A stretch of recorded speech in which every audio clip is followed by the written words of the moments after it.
Ladies and gentlemen, chess is hard. People don't get better at chess.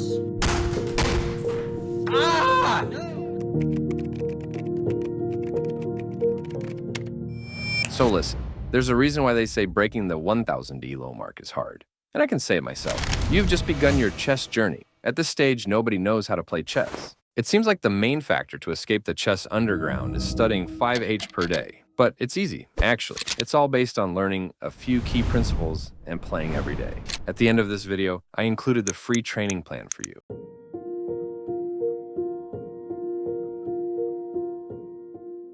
At your level, the openings aren't that important. The only thing you actually need to reach a 1000 ELO is understanding of the openings. What do you mean? This means you have to know basic opening principles to be able to play against any opening you want.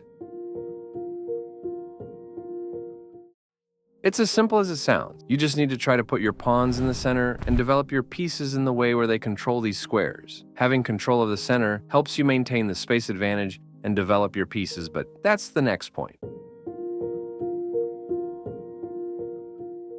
To be honest, there's nothing more to add. Just try to develop your pieces in a way where they see the most squares.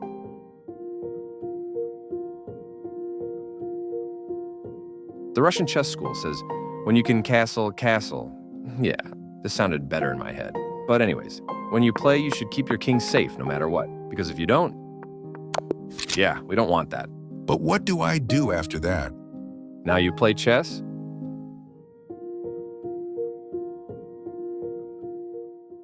Middle game is the stage after the opening. For most people, this is the hardest of them all because they struggle with creating the plan for the game. Actually, it's not that hard. But before coming up with the plan, you have to maintain the position and not blunder the game away. To learn how to make the best moves possible, we can use blunder checks. What's that? The way to make sure you don't blunder your Before making your move, you ask yourself a few simple questions. Do I have any useful checks? If not, then, do I have any captures? Or do I have any useful attacks?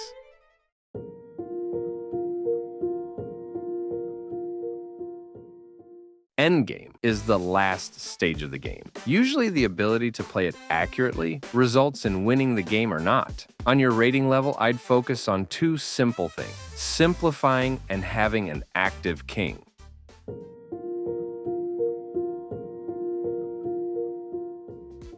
Simplifying is the term we use when we talk about trading off pieces to reach a position that is easier to play and where you can leverage your advantages more effectively. But you have to remember, trade only where you're up material or equal, but you're sure you can outplay your opponent. Otherwise, you can quickly lose to more experienced players. Isn't that hard, right? What about the active king? That's even simpler than simplifying.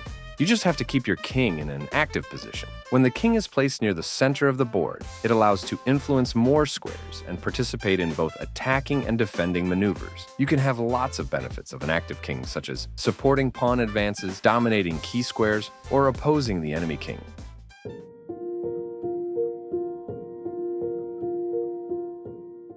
And it doesn't matter how much time you're willing to invest. So at the beginning, I want to let you know, to see the results, you have to commit to the goal. For the best outcomes, you should practice every day.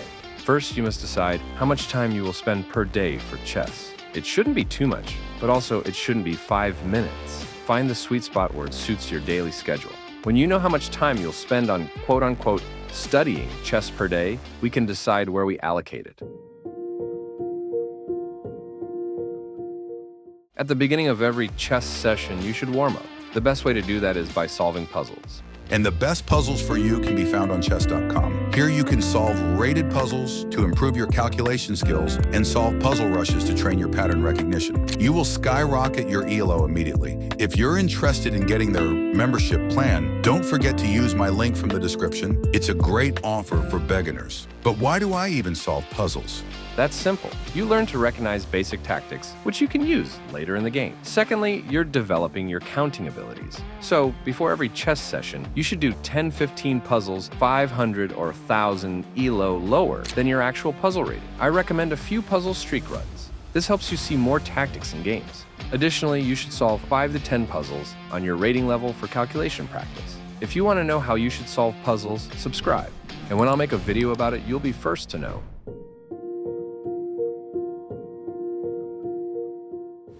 You should play at least 2 15 plus 10 games per day. Believe me, one is not enough. When you play only one a day, you'll feel rusty, and you won't actually improve. After each game, stop to analyze your game and see what went wrong. Do it if you win or lose. It doesn't matter. What actually matters is the knowledge that you can gain. Your best games are the games you lose because they make you better.